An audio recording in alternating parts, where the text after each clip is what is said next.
ప్రభునందు ప్రియులారా, అమ్మాయికి 16 సంవత్సరాలు, కానీ పెళ్ళి కాకుండానే ప్రెగ్నెంట్. పెళ్ళి కాకుండానే గర్భవతి అయింది. ఈ విషయాన్ని ఎవరైనా సహించగలరా అంటే ఎవరు సహించలేరు. ఆ అమ్మాయిని సమర్థించలేరు.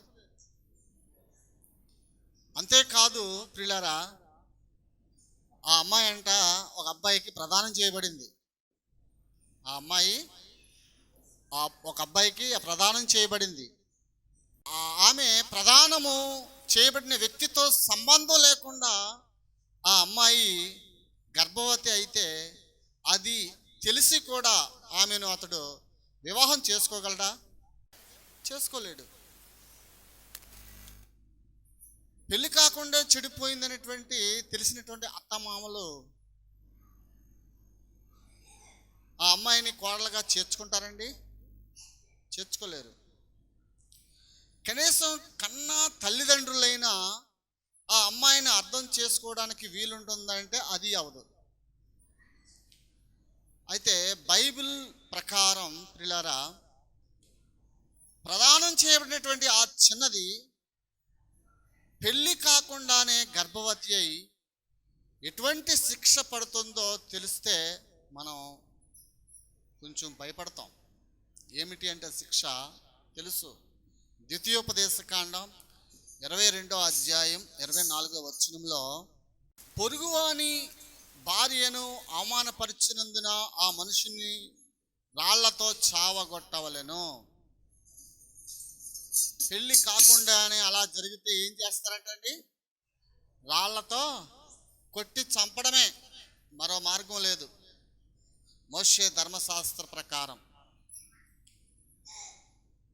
ప్రియులారా, ఇది సంగతి 2000 సంవత్సరాల క్రితం కన్య అయిన మరియ ఎదుర్కొన్నటువంటి పరిస్థితి.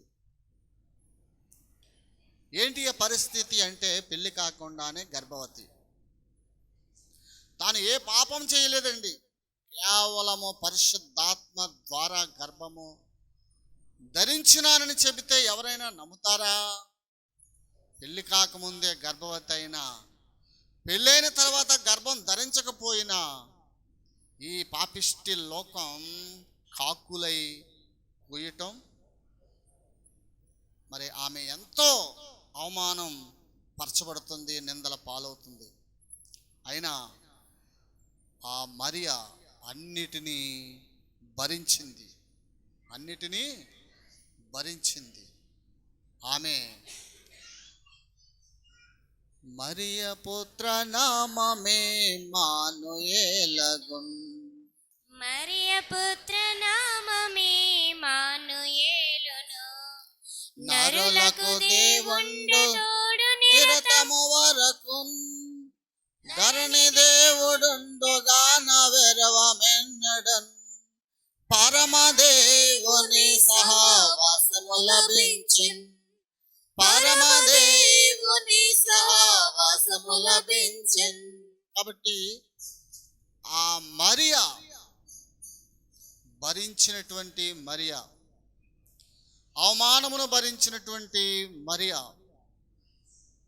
శ్రమను అలాగే లోకము యొక్క అపనిందలను భరించినటువంటి మరియను ఇక్కడ చూడగలుగుతున్నాము.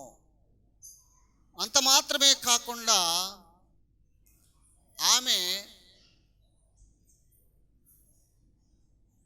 చెడిపోయిన పరిస్థితి, చెడిపోయినదనేటువంటి ఆమెకు ఒక ముద్ర వేయాలి అనేటువంటి చాలామంది అనుకుని ఉండవచ్చు ఆ రోజుల్లో.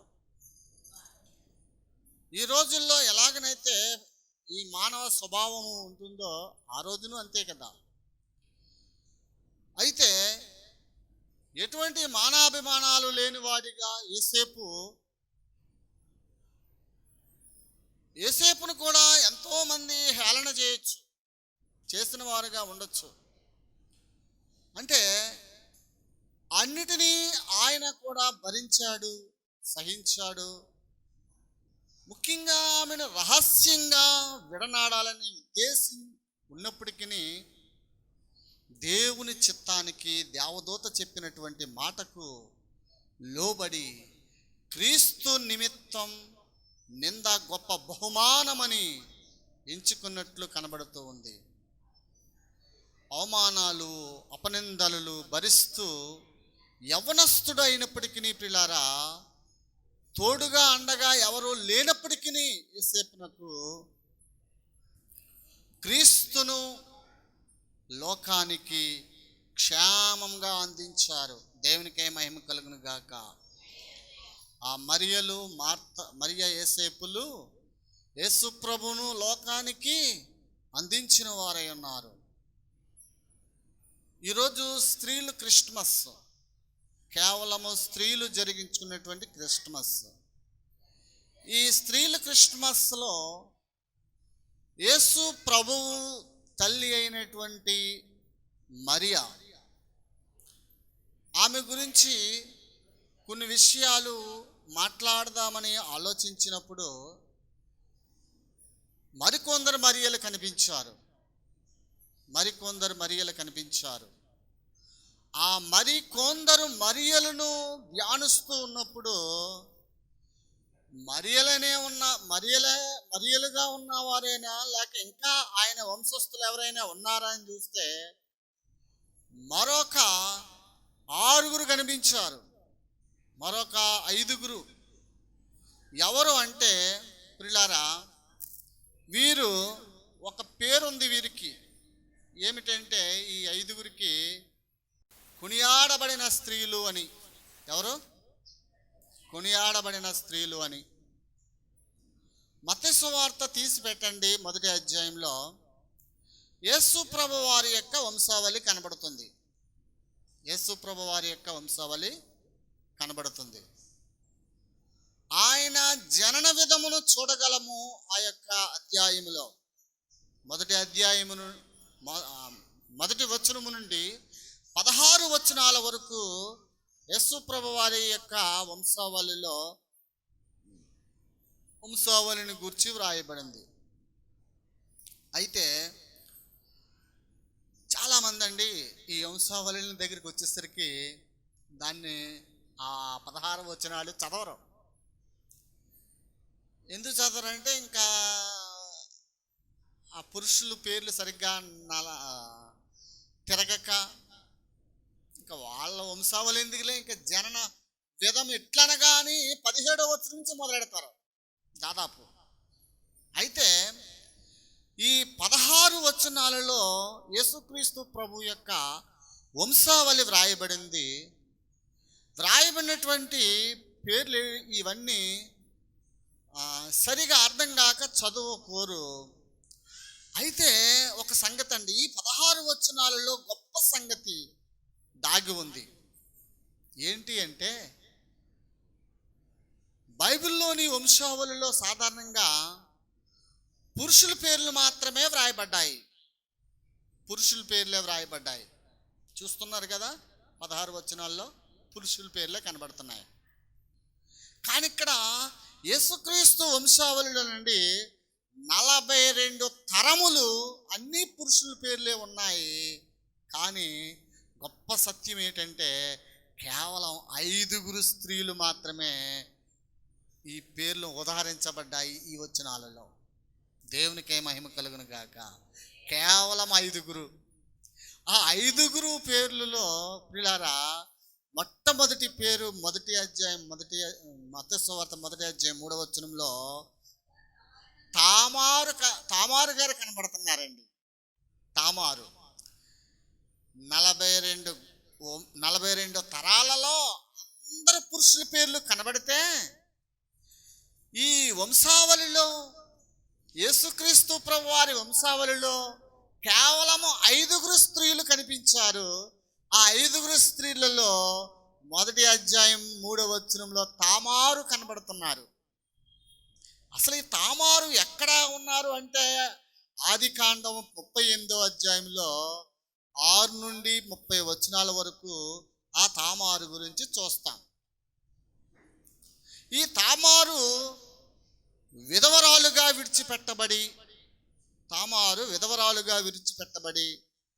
మోసగించబడినను విశ్వాసముతో యోధా వంశానికి తల్లి అయింది.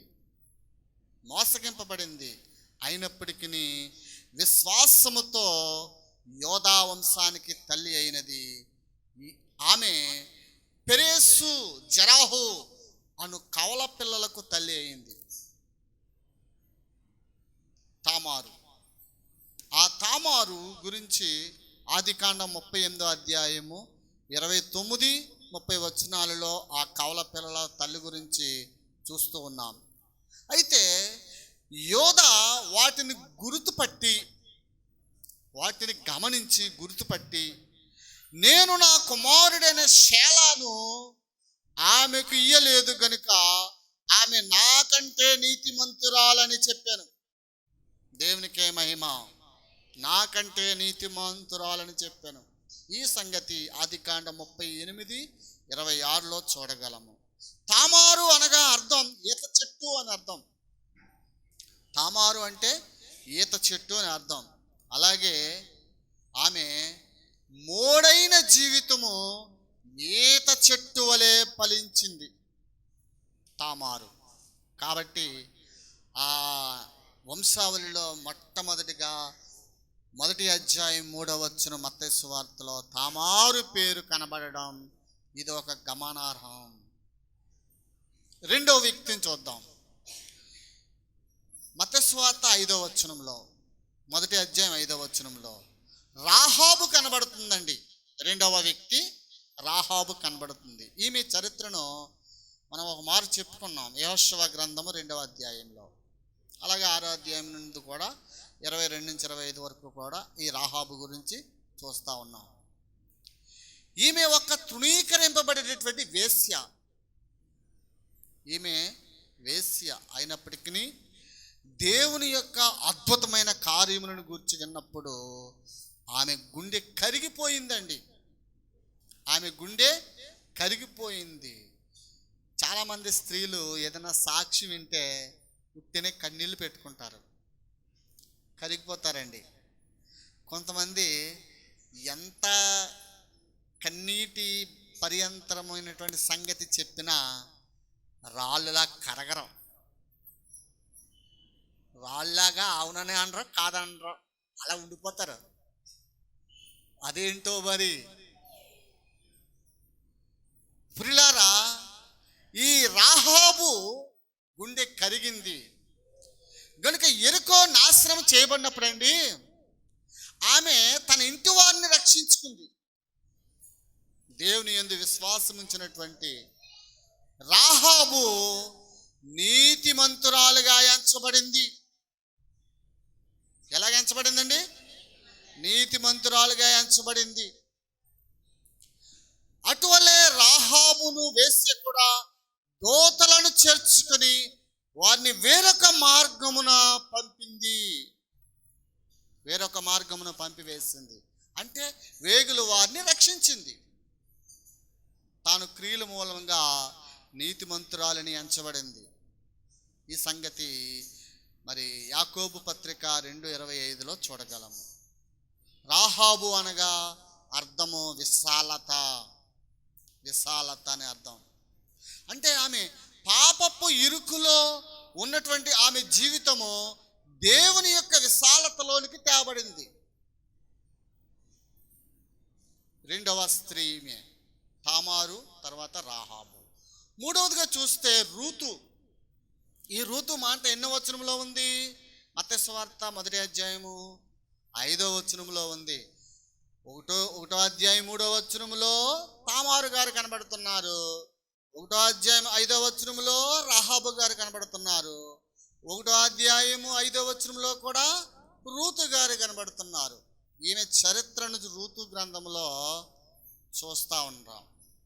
రూతు గ్రంథంలో రూతు ఎవరు అంటే మోయాబురాలైనప్పటికీ, విధవరాలైనప్పటికీ విశ్వాసమును బట్టి నయోమి యొక్క దేవునిని వెంబడించుటకు నిర్ణయించుకుంది. బోయాజు చేత ప్రియులారా విడిపింపబడింది. బోయాజు చేత విడిపింపబడింది. కాబట్టి నా కుమారి భయపడకము, నీవు చెప్పినదంతయు నీకు చేసేదను. నా కుమారి నీవు భయపడకము, నీవు చెప్పినదంతయు నేను చేసేదను. నీవు యోగ్యురాలవని నా జనులందరూ ఎరుగుదురు. నీవు యోగ్యురాలవని నా జనులందరూ ఎరుగుదురు. కాబట్టి ప్రియులారా, బోయాజు రూతును పెండ్లి చేసుకున్నారు. ఆమె యొద్దకు పోయినప్పుడు యెహోవా ఆమె గర్భవతి అగినట్లు అని గ్రహించాడు గనుక ఆమె కుమారునిని కనెను. రూతు గ్రంథం 4:13 14 వచనంలో చూడగలం. కాబట్టి ఇక్కడ రూతు అనగా ప్రియులారా స్నేహము అని అర్థం. రూతు అన్యురాలైనప్పటికీ దేవుని బిడ్డలతో స్నేహం చేయబడింది, రక్షింపబడింది. అన్యురాలే కానీ ధన్యురాలుగా మార్పు చెందింది కనుక అలాగున ఆమె ఆ వంశావళిలో 3వ తల్లిగా కనబడతా ఉన్నారు. 4వదిగా చూస్తే ప్రియులారా, మత్తయి సువార్త 6వ అధ్యాయంలో 1వ అధ్యాయం 6వ వచనంలో బత్షెబ కనబడుతున్నారండి. బత్షెబాను గురించి సమూయేలు 2వ గ్రంథం 11వ అధ్యాయంలో కనబడుతుంది. అలాగే రాజుల 1వ గ్రంథం 1వ అధ్యాయము 11 నుంచి 35 వరకు ఉన్న వచనాల్లో ఈ బత్షెబ గురించి చూస్తాం. ఆమె ఎవరు? ఆమె ఉత్తముడైన ఊరియా భార్యగా ఉన్నది. ఉత్తముడు అంటే ఉన్నతమైన వాడు, మంచి ఉత్తముడు అండి. నా భర్త ఉత్తముడు అంటది ఒక్కొక్క ఆమె. ఈ ఉత్తముడు అయినటువంటి యూరియా భార్య ఎవరండి? బత్షెబ. కానీ దావీదు తన పాపమునకు పరిహారముగా ఈమెను చేర్చుకున్నాడు. వారిద్దరూ పశ్చాత్తాపపడిన తర్వాత కలిగిన కుమారుడే సొలొమోను. తర్వాత దావీదు తన భార్య అయిన బత్షెబాని ఓదార్చి ఆమె యొద్దకు పోయి ఆమెను కూడగా ఆమె యొక్క కుమారుని కనెను. దావీదు అతనికి సొలొమోను అని పేరు పెట్టెను. యెహోవా అతనిని ప్రేమించి నాతాను అను ప్రవక్తను పంపగా అతడు యెహోవా ఆజ్ఞను బట్టి యదిద్యా అని అతనికి పేరు పెట్టాను. సొలొమోనుకు మరో పేరేంటండి? యాదిద్యా. ఈమె ఊరియా భార్య అయినప్పటికీ ప్రమాణం వలన దేవుని బిడ్డ అయింది. ప్రమాణం వలనే దేవుని బిడ్డ అయింది. ఈ 4 స్త్రీలు ఎవరండి? 4. 1 తామారు, రాహాబు, రూతు, బత్షెబ. ఈ 4 స్త్రీలు గురిలేని వారిగా విడిచిపెట్టబడ్డ స్థితిలో ఉన్నప్పుడు ఎలా ఉన్నారండి? గురిలేని వారిగా ఉన్నప్పుడు, విడిచిపెట్టబడినటువంటి పరిస్థితుల్లో ఉన్నప్పుడు దేవాది దేవునిచే కనికరింపబడ్డారు. దేవాది దేవునిచే కనికరింపబడ్డారు. విశ్వాసము ద్వారా వీరు నీతిమంతులుగా తీర్చిదిద్దబడ్డారు. ఈ 4.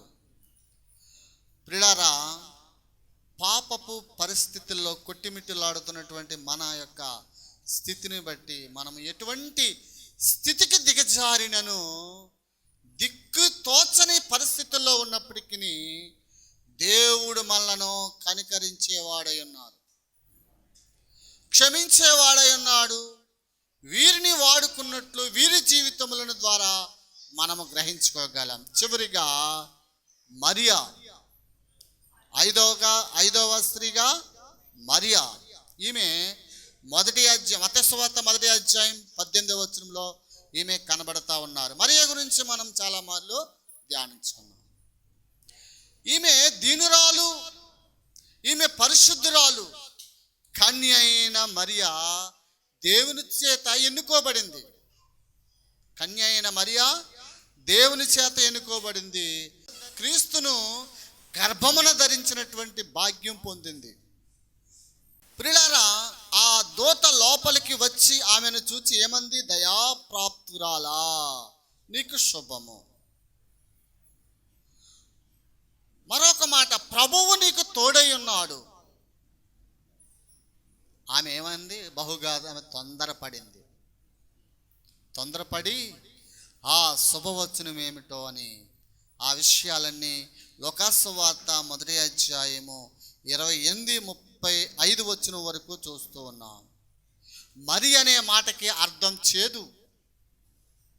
మరి అనే మాటకు చేదు అర్థం. చేదైన మరియ జీవితం ఎందుకు చేదన్నాను? ప్రారంభంలో చెప్పాను కదా. ఆమె ఆ వార్త విని తొందరపడింది, కంగారు పడింది, లోకము గురించి భయపడి ఉంటుంది, తొందరపడింది. తొందరపడటం అంటే భయపడటమే. అయితే చేదు జీవితము క్రీస్తుకు జన్మనిచ్చుట ద్వారా ఏమైంది? చేదు జీవితం కాస్త మధురమైపోయింది. చేదు జీవితం కాస్త మధురమైంది. పాపపు చేదుతో పరితపించుచున్నటువంటి ఈ జీవితాలు కూడా ప్రియులారా క్రీస్తుకు స్థానమిస్తే మధురానుభవములను పొందేవారం అవుతాం. దేవునికే మహిమ కలుగును గాక. ప్రాణప్రియుడైన యేసు ప్రభువా, ఈరోజు స్త్రీలు ఎంతో చక్కగా అలంకరించుకొని ఆనాడు 2వ రాకడ అనేటువంటి వర్తమానాలలో వధువు అలంకరణతో ఎలాగూ సిద్ధపడిందో అంతరంగముగా ఆత్మ ఫలములతో అలంకరించండి. ప్రతి ఒక్క బిడ్డను కనికరించండి నా తండ్రి. నీ సన్నిధానములో నీ యొక్క ఆశీర్వాదాలతో అలంకరించి మహిమను పొందండి. మీరు భోజనము చేస్తునను పానము చేస్తునను ఆయనను మహిమపరచండి, ఆయన మహిమ కొరకు చేయండి, ప్రేమతో చేయండి అనే వాక్యమును నెరవేర్చగలిగినటువంటి హృదయ స్థితి మాకు మా బిడ్డలకు ప్రసాదించమని బాలుడు, బెత్లెహేము బాలుడు, క్రిస్మస్ బాలుడు యేసు ప్రభువు నామములో అడుగుచున్నాను తండ్రి. ఆమేన్. అందరికీ మరణాత.